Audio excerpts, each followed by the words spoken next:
Bom dia, pessoal do 303. Aqui é o professor Ide Carvalho de Moura. Sejam bem-vindos ao ano letivo de 2021, né? E juntos, nessa nova forma de conhecimento híbrido, né?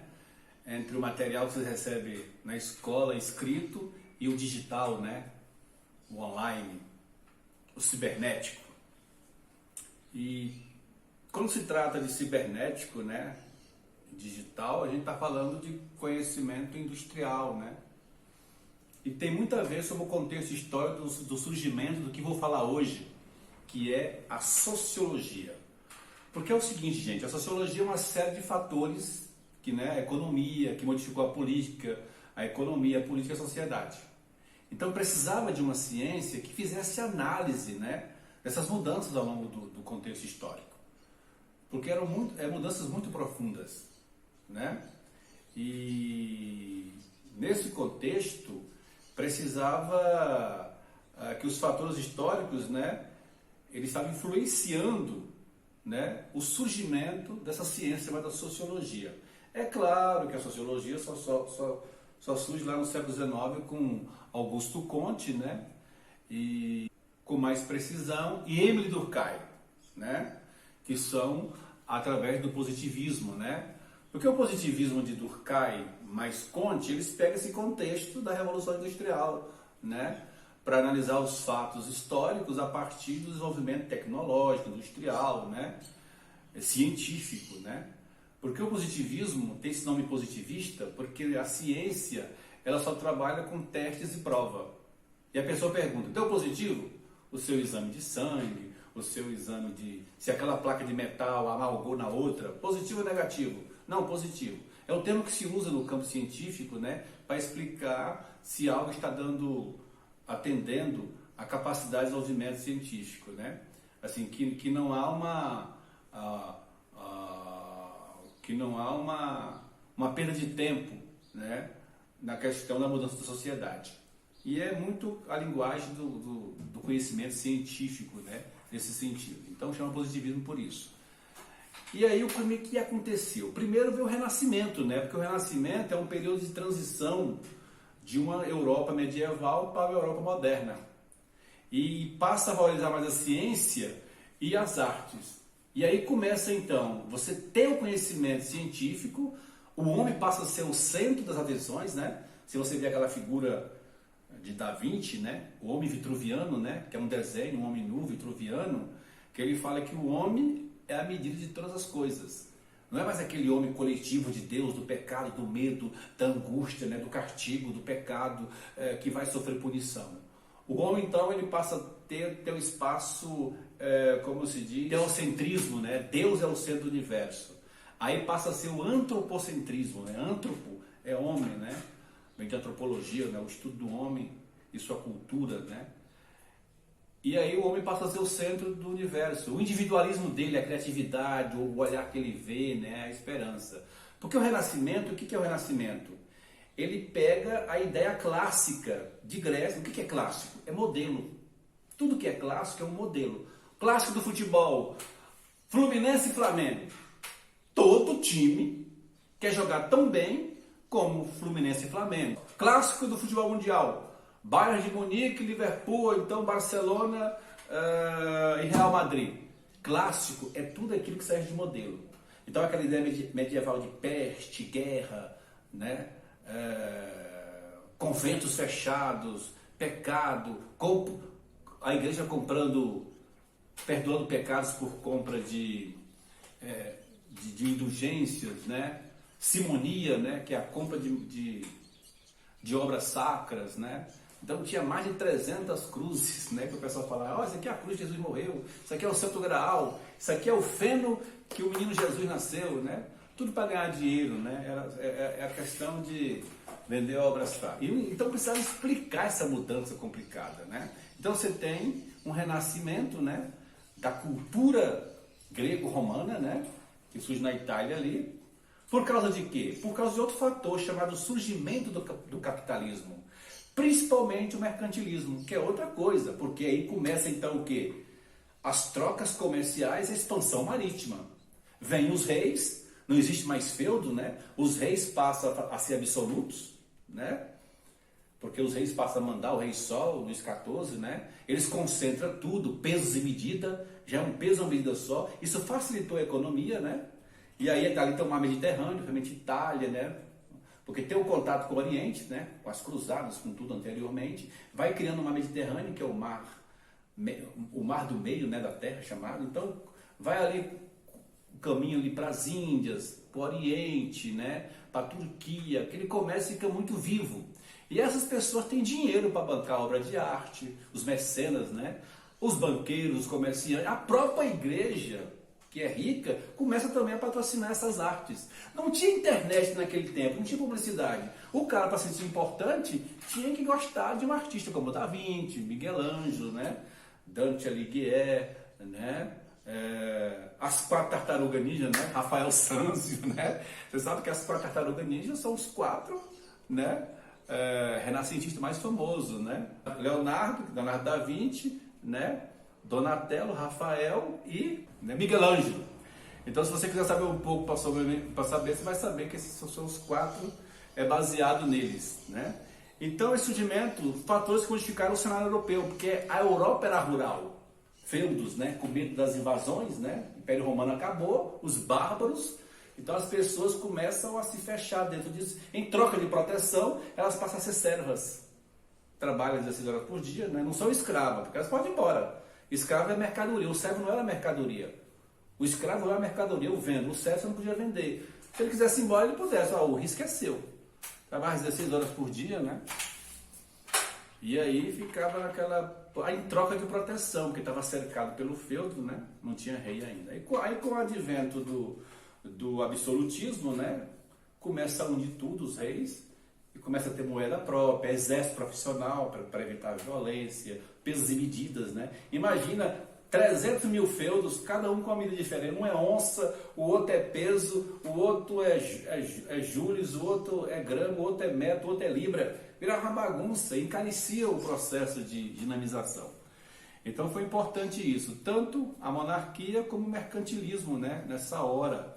E a razão do conhecimento humano, além de separar o conhecimento religioso, né? E aí as novas colônias, né? Da questão também do mercado, porque o pessoal começou a ver as Américas, né?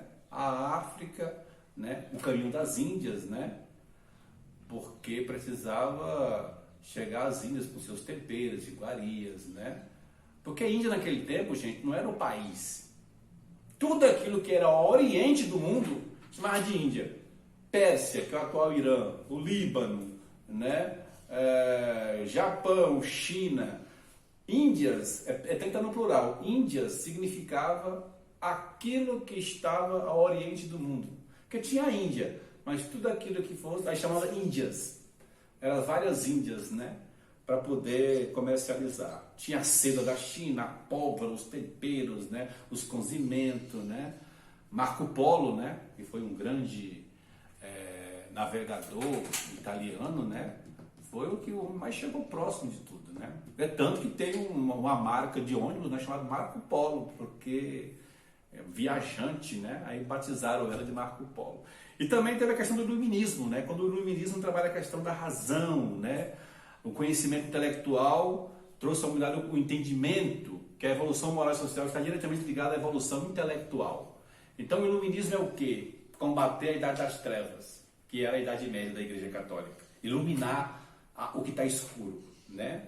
Eram radicalmente antirreligiosos. Eles achavam que a igreja era superstição, medo, pecado, né? Controlava muitas pessoas e o desenvolvimento comercial, intelectual, né? não ia para frente, né? Científico, né?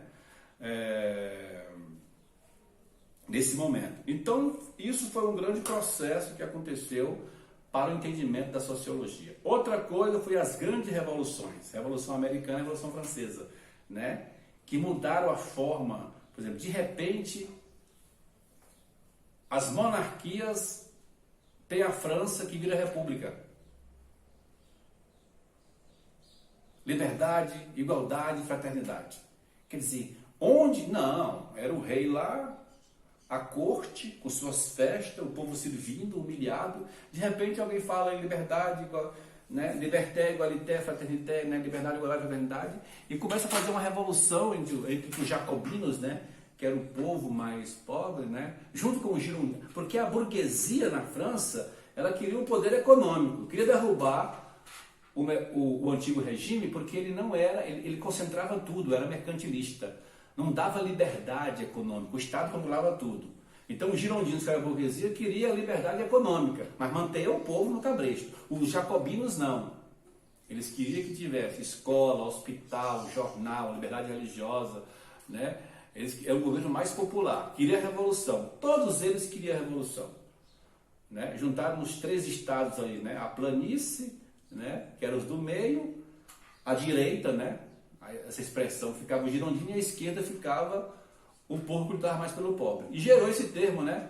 Esquerda são aqueles que lutam pelos mais necessitados, né? Os índios, a minoria, né? Os fracos e oprimidos. E a direita é os que querem manter o status quo, manter como está, né? Esse termo surgiu na Revolução Francesa, só para detalhe de informação, né? E a Revolução Americana, né? Porque a Revolução Americana era todo esse conceito de todos os homens nascem livres, né? Entendeu? Depois veio a Revolução Francesa, Americana, veio a Francesa, né? A ideia de um homem cidadão, né? Todos são iguais perante a lei, o direito da felicidade geral para todo mundo, né? A ideia de que todo rei absoluto era tirano, queria tirar o direito, a ideia de liberdade religiosa, liberdade econômica, liberdade, como é que se diz? Cultural, intelectual, né? Fora do padrão da perseguição que o pessoal da monarquia, do absolutismo queria, né? Controlava tudo, né? O absolutismo, né? Foi importante num determinado momento histórico, mas a história muda, a história, né? Ela é igual uma nuvem, você vê que dá de um jeito, outra do outro, né? E outra coisa foi a Revolução também Industrial. Essa foi a que definiu o papel da revolução da sociologia. Porque a Revolução Industrial tinha uma Europa toda rural, os homens plantavam, criavam ovelhas, eles foram expulsos das terras pelos poderosos. Então eles eram donos da ferramenta, né, do trabalho, né? Eles tinham as ferramentas de trabalho e os meios de produção que era a terra. Esse pessoal foi expulso da terra radicalmente para botar ovelha, que já tinha. A Inglaterra falou assim, não vamos mais plantar não, agora vamos criar ovelhas, porque tinha uma empresa, tinha criado a tecelagem automática, né? O TA mecânico, e precisava vender tecido para o mundo, né? Para concorrer com a seda da Laína, então precisava vender muita ovelha. Então cercou os campos, expulsou as pessoas, elas foram para a cidade. Esse pessoal não tinha mais nada, só tinha os filhos, a prole, né? Daí a palavra proletariado. Então as cidades incharam, não tinha emprego para todo mundo, tinha muita violência, muita prostituição, né?